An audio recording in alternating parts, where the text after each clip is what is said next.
Afternoon. 2016 presidential candidates and potential contenders have been working hard, especially over this long Labor Day weekend. Vice President Joe Biden now hasn't even announced, but he's solidly in second place in a new national poll. Yes, he hasn't even announced.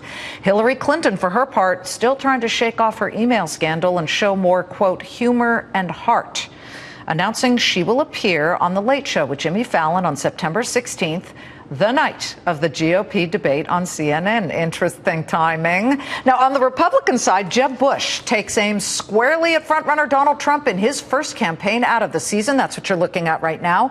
Meanwhile, let's take a look at live pictures of Dr. Ben Carson. He is currently speaking in San Francisco. He's still standing firm in second place in Iowa and climbing in other polls.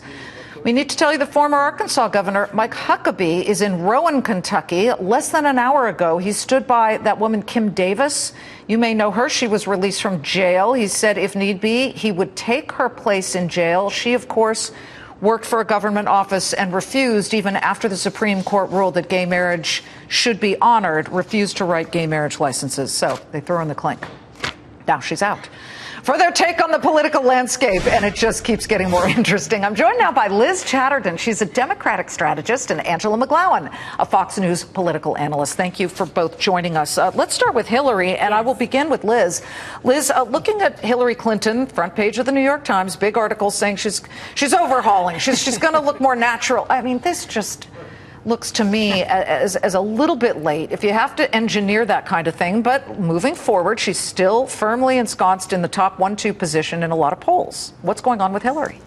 Well, it's very interesting. I am personally a Hillary fan, but it never ceases to amaze me how someone who is so smart and so politically savvy can continue to really struggle with the authenticity and genuineness that is necessary in a big-time candidate. I've never understood it about her. There are a lot of people in the Democratic Party who would love to sort of get their hands around her and say, you've got to start talking more about yourself. You have to be a bit vulnerable. You have to let people see you. The voters of America want to know that their elected officials are motivated by something other than ambition. The only way they can know that is if you talk more about yourself. So I'm hopeful that this new turn in the campaign will actually begin to open her up. We can all cross our fingers. You know, Angela, I once had a news director named Ron Bielek who told me in Columbus, Ohio, a good anchor knows how to fake sincerity. Exactly. Knows how to fake sincerity. I mean, that's an oxymoron, but if you got to fake sincerity, it's going to register with the voters, right? Well, I agree with Liz that she does need to show her vulnerability. But if you remember when she ran against Barack Obama, she cried. Remember that? And that turned women against her. I don't count Hillary out yet. Remember, her husband was the comeback kid. If she, instead of putting all emphasis on grass tops, and that's mainstream media, she needs to get to the grassroots. The Black Caucus, the Hispanic Caucus, the National Organization of La Raza. Get those folks that will stand behind her. Okay, well, let me get to Jeb then. Well, go ahead. Is Biden. Okay. It's over. Well, let's look at a Monmouth poll that just came out. Joe Biden's in first place right now, Liz.